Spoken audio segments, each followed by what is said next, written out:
Welcome back, everyone. We're out here on like an 87-degree day. We're just getting cooked up. It's super hot. Some of the plants are wilting. Most of our compost row is completely fine, untouched from the heat. And that is because we have so much deep compost in there. Kind of wanted to give a rundown on that. I feel like we just talked about this wall of compost in my last video. It's very hot out right now, and we have to address that problem or else we will lose a lot of our plants. If you look over here, we have all of our cut flowers and our tomatoes, all types of veggies, you name it, we got it going on. But these require heavy watering. They have to have lots of water to be able to produce. If you look up, you see all our sunflowers, very, very heavy feeders when it comes to water. All of our plants need water.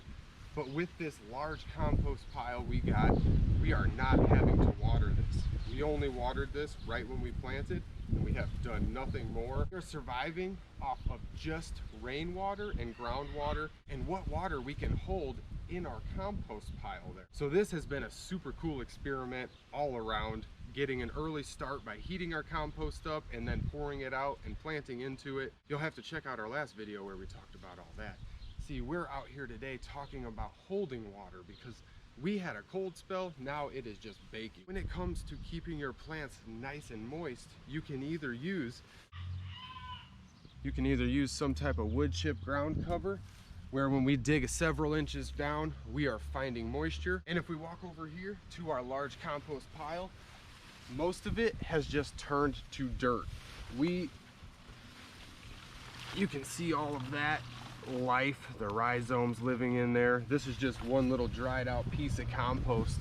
We have tons and tons of compost that is holding moisture. So all this compost holds all that extra moisture in order to produce all of these fruiting veggies and all of the cucumbers, all our sunflowers, all the beans, everything in this 50-foot run we got here is all surviving off of just this compost.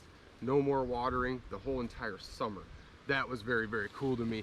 I figured everybody would enjoy to kind of mull this over and figure out a better way of gardening without having a drip irrigation system unless you're literally in the desert. And there's even ways to change desertification, if I said that correctly, but you can hold water just by creating matter and basically lasagna bedding with compost and straw or compost and leaves.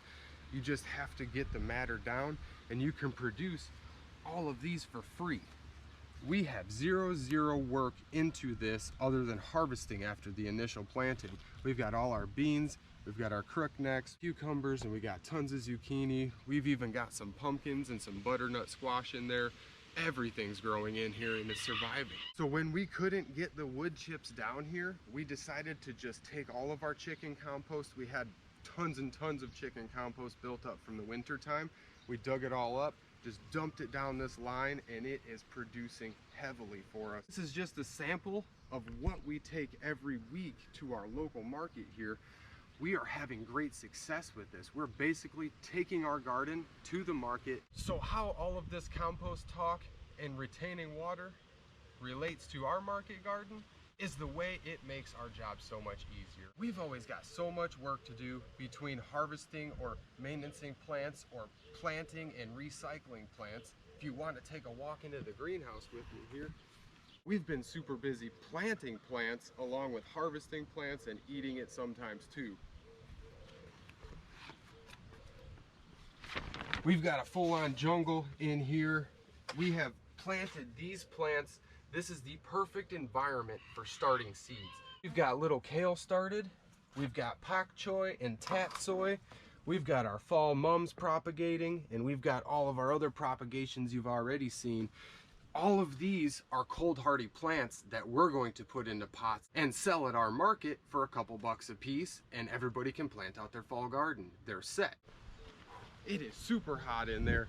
We need a bigger greenhouse and we need more room. Stay tuned for an update. We just tilled our plot at our 3-acre property and we're going to be bringing an update for that. We've got our greenhouse material. We just got to get it assembled and off the ground. So as I'm talking about keeping water on your plants, you can see how all of these potted plants are wilting a little bit. We watered them this morning and the tarp underneath keeps all of that moisture in the roots of our plants so they can stay moist all day. But when it's super hot out here, these plants are the first things to wilt, and our garden is the next thing to wilt. We only have wood chips down so deep in certain spots, and where it's deeper, we have no issues. Where the wood chips are thin, we notice that our plants will wilt on us.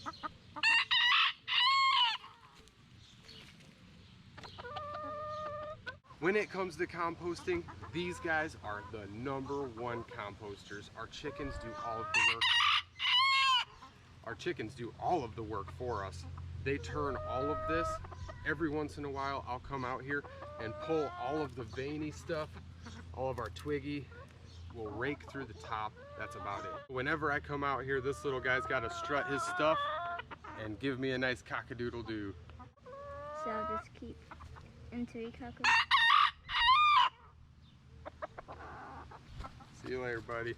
He is the rooster in this run. We got rid of our other roosters. They were becoming too mean, so we had to take care of what we had to take care of. And we just started popping babies out. We got about half a dozen babies that came out of our coop last week, and we have a broody hen sitting on more, and we are gonna have to take her eggs away because it is too hot for her to be broody. We gotta break her cycle of broodiness. I thought everybody would enjoy this little subject change. I kind of walk through the whole property here, from the compost to the plants that it creates, and then to where the compost comes from. You can see all of these beautiful worm castings and thick, rich compost. We have no problems growing any of our plants right into this compost because the entire run is compost, so it never really has to be composted. It is always constantly turning and composting, losing those high nitrate levels that come from chicken poo that can burn your plants. So I thought I would just show everybody how we're running our little chicken run. It's just a giant L shape.